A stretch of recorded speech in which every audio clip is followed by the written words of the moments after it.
जिले की हलचल। आकाशवाणी लखनऊ से प्रस्तुत है जिले की हलचल। आज सुनिए मेरठ और कौशाम्बी जिलों की हलचल। पहले सुनते हैं मेरठ जिले की हलचल। आलेख और स्वर है संगीता श्रीवास्तव का।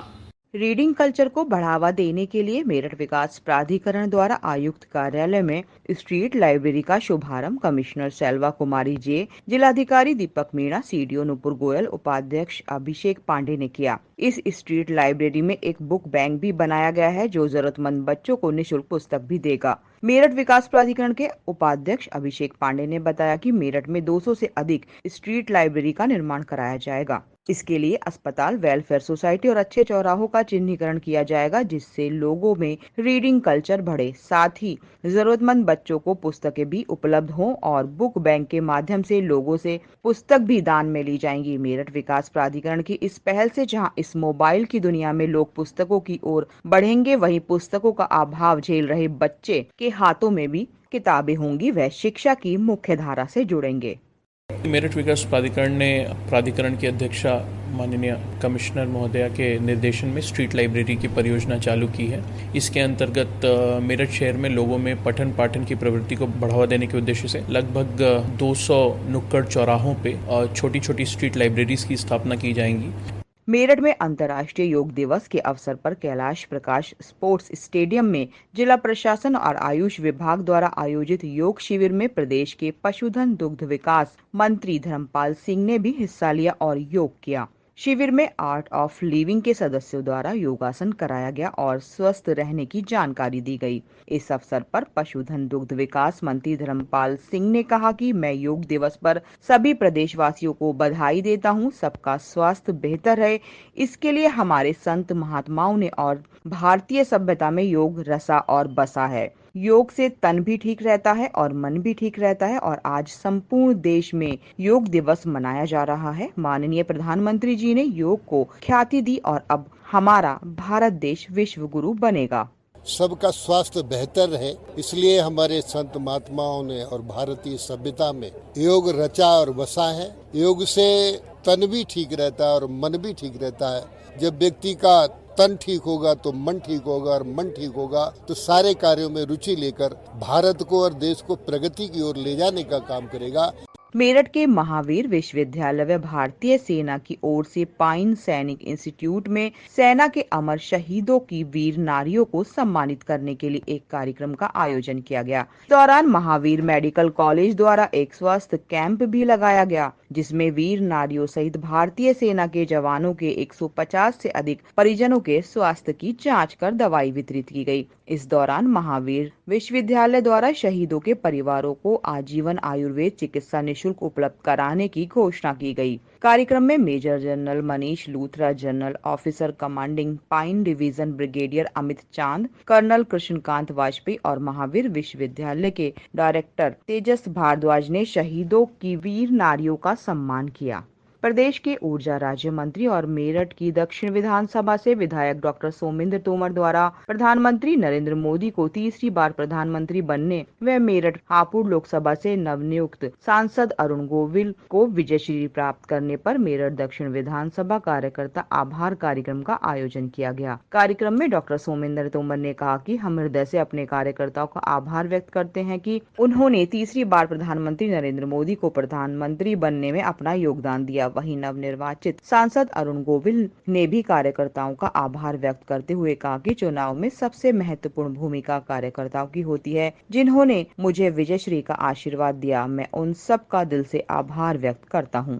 मेरठ में मेरठ सहारनपुर व मुरादाबाद मंडल की खरीफ उत्पादकता गोष्ठी 2024 का शुभारंभ कृषि मंत्री सूर्य प्रताप शाही और बलदेव सिंह ओलख द्वारा किया गया। गोष्ठी में मेरठ, सहारनपुर और मुरादाबाद मंडल के जिलाधिकारी, मुख्य विकास अधिकारी समेत कृषि विभाग से जुड़े हुए अधिकारियों और किसानों ने भाग लिया। गोष्ठी के दौरान किसानों के लिए एक मेले का भी आयोजन किया गया, जिसमें किसानों को खेती संबंधित जानकारी दी गई। पत्रकारों से बात करते हुए कृषि मंत्री सूर्य प्रताप शाही ने कहा कि गोष्ठी का उद्देश्य है किसानों को लाभ देना और खरीफ की पैदावार को कैसे बढ़ाया जाए, इस पर विचार करना है।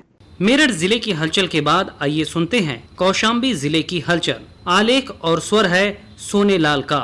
कौशाम्बी जिले में निर्माणाधीन परियोजनाओं को समय से पूरा किया जाए। उप मुख्यमंत्री केशव प्रसाद मौर्य ने समीक्षा बैठक के दौरान अधिकारियों को निर्देशित करते हुए कहा कि मेडिकल कॉलेज और निर्माणाधीन परियोजनाओं को समय से पूरा किया जाए। उन्होंने कहा कि शासन द्वारा संचालित विकास योजनाओं को जन जन तक पहुंचाएं। शिकायतकर्ताओं की समस्याओं का निस्तारण ब्लॉक व तहसील स्तर और थाना स्तर पर किया जाए। कोई भी शिकायतकर्ता को शिकायत शासन तक न पहुंचानी पड़े। उन्होंने कहा कि पीड़ित व्यक्ति को न्याय मिले और अपराधियों के विरुद्ध सख्त कार्रवाई की जाए। तहसीलों में 3 वर्ष से अधिक कार्यरत लेखपालों को दूसरे तहसीलों में स्थानांतरण किया जाए। जिले के ब्लॉकों में 3 वर्ष से अधिक कार्यरत ग्राम विकास अधिकारियों को स्थानांतरित करें। राजस्व के मामलों में टीम गठित कर ग्रामीणों के साथ बैठक कर जमीनी विवादों का निस्तारण किया जाए। उन्होंने कहा कि निर्माणाधीन परियोजनाओं और रामबन गमन मार्ग, प्रयागराज एयरपोर्ट से उत्खनन स्थल और 4 लेन मार्गों को निर्माण गुणवत्तापूर्ण और तेजी से किया जाए।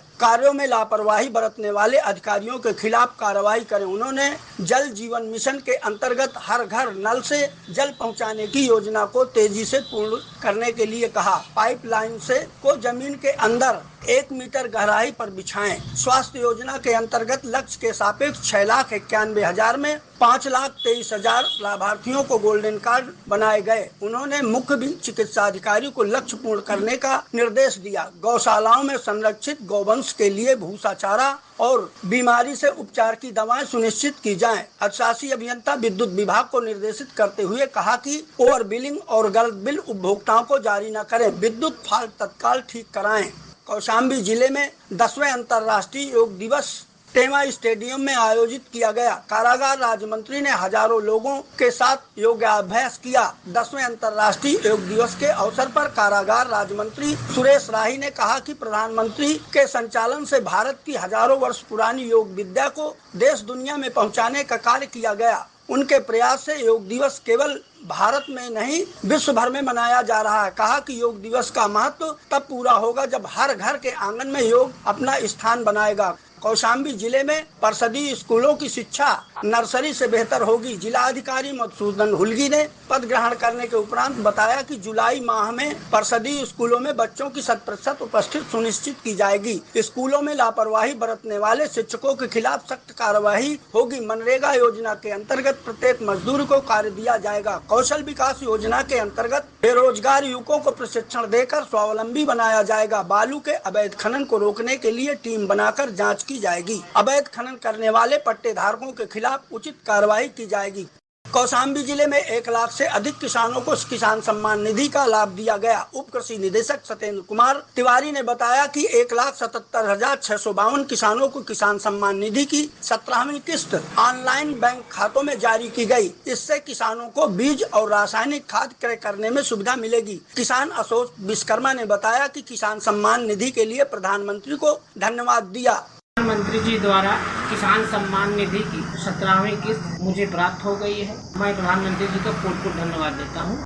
कौशाम्बी जिले में संचारी रोग के रोकथाम के लिए पशुओं को अभियान चलाकर टीकाकरण किया जाएगा। मुख्य पशु चिकित्सा अधिकारी डॉक्टर AK सागर ने बताया कि संचारी रोग नियंत्रण के लिए पशुओं का निःशुल्क टीकाकरण एवं टैग लगाया जाएगा। उन्होंने कहा कि भारत पशुधन ऐप पर पशुओं को टैग सुरक्षित रखने के लिए मोबाइल पर ऐप लोड करना आवश्यक है। दैवीय आपदा के समय पशु हानि होने पर लाभ के लिए टैग आवश्यक है। कौशाम्बी जिले में अभियान चलाकर वाहन चालकों को वाहन दुर्घटनाओं से बचाने के लिए जागरूक किया गया। परिवहन अधिकारी तारकेश्वर मल्ल ने बताया कि शासन द्वारा निर्देशित जन जागरूकता अभियान के तहत परिवहन विभाग द्वारा वाहन चालकों को जागरूक करने के लिए गोष्ठियों का आयोजन किया गया। कौशाम्बी जिले में मुख्यमंत्री माटी कला योजना के अंतर्गत शिक्षित बेरोजगारों को रोजगार दिया जाएगा। जिला ग्रामीण उद्योग अधिकारी ने बताया कि ग्रामीण और नगरीय क्षेत्रों में माटी कला योजना के अंतर्गत 10 लाख तक के उद्योग स्थापित करने पर 95% धनराशि बैंक द्वारा स्वीकृत की जाएगी। उद्योग लगाने वाले लोगों को 5% धनराशि स्वयं लगाना होगा। कार्यशैली पूंजी को छोड़कर बैंक ऋण की धनराशि 25% मार्जिन मनी के रूप में दी जाएगी। उन्होंने कहा कि माटी कला में प्रशिक्षित कारीगरों को 8वीं पास के लोगों को ऋण दिया जाएगा, जिसकी अदायगी 5 वर्ष के अंतर्गत होगी। ये था आकाशवाणी लखनऊ के क्षेत्रीय समाचार एकांश द्वारा प्रस्तुत जिले की हलचल का आज का अंक।